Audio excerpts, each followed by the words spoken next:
Connecticut's actually an amazing state with regards to all the parks and trails that it has. Within a 10-minute drive of every resident of our state, there is a state park or forest that people can get out to. And we have amazing places like 110 state parks, 32 state forests, over 3,000 miles of trails.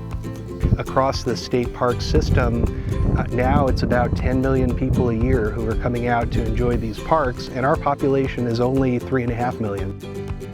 If you're interested in walking around, there are so many different places where you can go for a nice walk or a run, see some amazing views depending on where you are in the state. And there are places like Hammonasset that offer other experiences too. There are places that have nature centers like the Meigs Point Nature Center here or at Gillette Castle and places like that. And just about anywhere you go, it's really neat to look online and research the history of the place you're going to, because it's amazing the things you'll learn about what these places used to be, what they are now, and also think about what they could be in the future.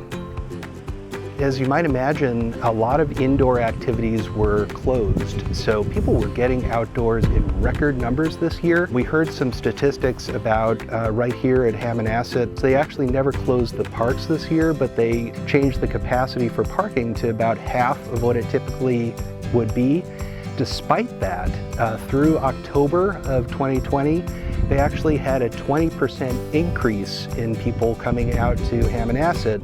If you think about trails also all around the state, some of the research that was done by the Connecticut Trails Census at UConn said that most trail use was up by about 50% in 2020 over 2019. So when people couldn't do things indoors, they were getting outdoors in big numbers, and we thought that was a great thing. At the same time that there was that 20% increase in visitation at places like Hammonasset, there also was more than a doubling, unfortunately, of calls to law enforcement for some of the issues that do happen from time to time. At times it was related to vandalism.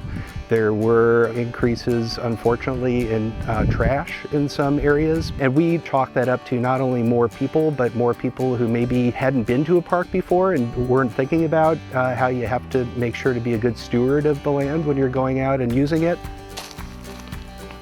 We've seen a number of different reports of people creating their own trails in places that didn't have trails before, and sometimes that is unfortunately going to places where there are sensitive habitats that there's a reason there wasn't a trail there. I would just encourage people who are going to be going outdoors to use the marked trails, because if they start creating other trails, it has the potential to close all of the trails for everyone, and we want to make sure that doesn't happen. But there were all of the both mental and physical health benefits of being outdoors. We also saw a lot of people start getting involved for the first time with exploring some of their local parks and trails, and we found people getting hooked to it. Earlier in 2020, to make sure there wasn't going to be too many people in close proximity spreading COVID, we were encouraging people to go to quote-unquote trails less traveled, and one of the things that we really encourage is for people to use our website and look at all of the Blue Blazed hiking trails, and you don't have to go just to the popular places. There are lots of other places that people can and should go to. There were some websites that the state set up to say, well, if you're not going to be able to go to this beach or this park, here are some other places nearby that you can go to. So, small pods of families were safely getting outdoors. People were getting outdoors in most instances. We're being really smart with keeping social distance, wearing masks as needed in different areas, and it wound up being an incredible way that people were connecting to the outdoors all year long. And I think a lot of people, it's not only the trail, it's the place, it's the people who you've connected with there, it's the personal memories that make them special. But there are so many amazing places I would just encourage people to explore.